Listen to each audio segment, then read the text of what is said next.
a two-way street. But most people only think it's a one-way street.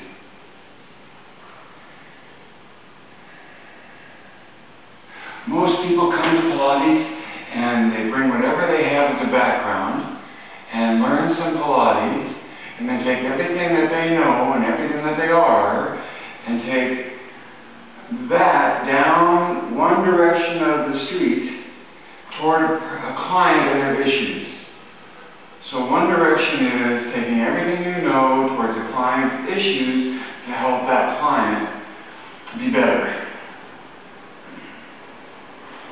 But Pilates is a two-way street, and in the segment that follows this, for my subscribers, I'll explain the other direction of traffic.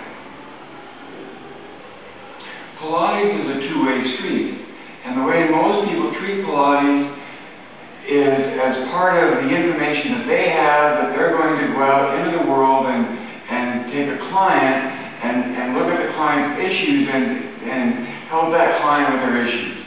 They go toward the pieces and parts of a client, and they call that Pilates, because they're using what they've learned about Pilates and taking it down the direction of the street toward that person and their issues.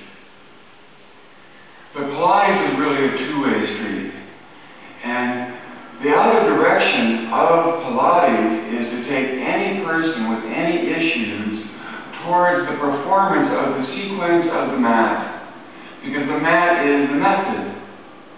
And doing Pilates means doing the sequence.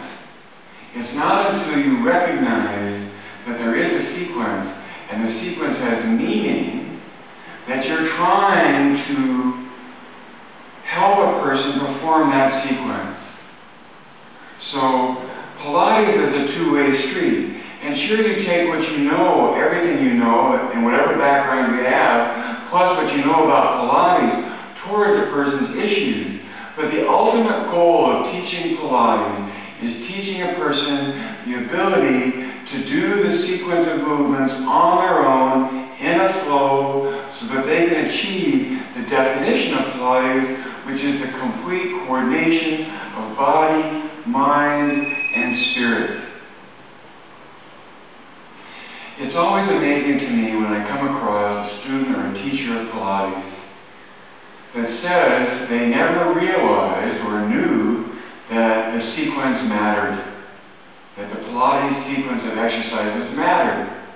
They were never taught that, whether by teacher or by training program, that there is an order to the sequence, and that order has meaning in and of itself, which is part of what makes the ideal nature of Pilates. The sequence of the Pilates exercises fundamentally has a progressive pattern in it of flexion, extension, side bending, rotation, like here's rotation, and torsion. Here's torsion. And so the original pattern, the original sequence, the true Pilates method moves through those ideal patterns. And it also deals with eccentric, meaning away from center, and loading. When you look at the sequence of exercises, they go from flat on your back to sitting, to bending backwards, to getting up and moving further and further away from center. So loading is always an issue with Pilates. And when you go through the sequence, there is a very fundamental basic progression of loading in the sequence. It's one of the reasons why the sequence matters, and the goal of doing Pilates is doing the actual sequence of the method. I invite you to join me and other Pilates passionates about the idea, especially Michael Miller Pilates is having a conference in Boulder, Colorado on June 20th, 2009 at about 10:59 p.m. I think is the Solstice. And so that's primarily when we are getting together to honor the shift of the Earth's this year, and for subscribers to my site, I want to explain why the solstice matters so much, and why I choose then to have the conference. So please subscribe. It's $20 for a whole year, and there's a lot of information on my website, and it's my way to try to make my view of Pilates as an idea available to as many people as possible, wherever they are and whenever they want the information. Joseph Pilates called his method contrology. He said to concentrate is vitally important. To concentrate, you must listen, and to listen, you must observe. Observe is not to think. The observer is not the thinker. Maachu Picu in Peru is an observatory of planetary movement. Pilates is an observatory of biological movement. Observation occurs within a time continuum. Observing time becomes the issue. Perceiving change over time is what the observer is about.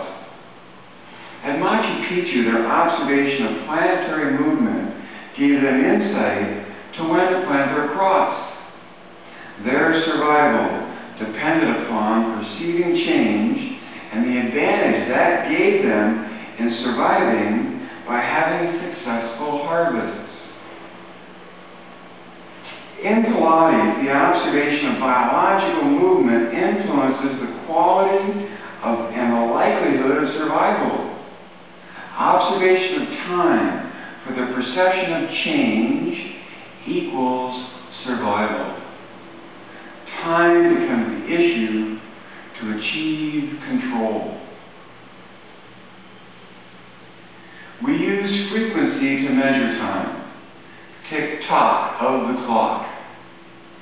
The current tick-tock of the clock for humanity is measured by the natural resonance frequency of the cesium atom. 9,192,631,770 hertz is the frequency of that atom. The frequency is used to define the second. When you point a laser at cesium atoms, they emit light, a state known as fluorescence. The observation time is only limited by the force of gravity pulling atoms to the ground. Longer observation times lead to better realization and control. The site of Maachu Picu led to longer observation times for better recognition of transition. For instance, the occurrence of the summer solstice. The concentration of Pilates leads to longer observation for better realization of control.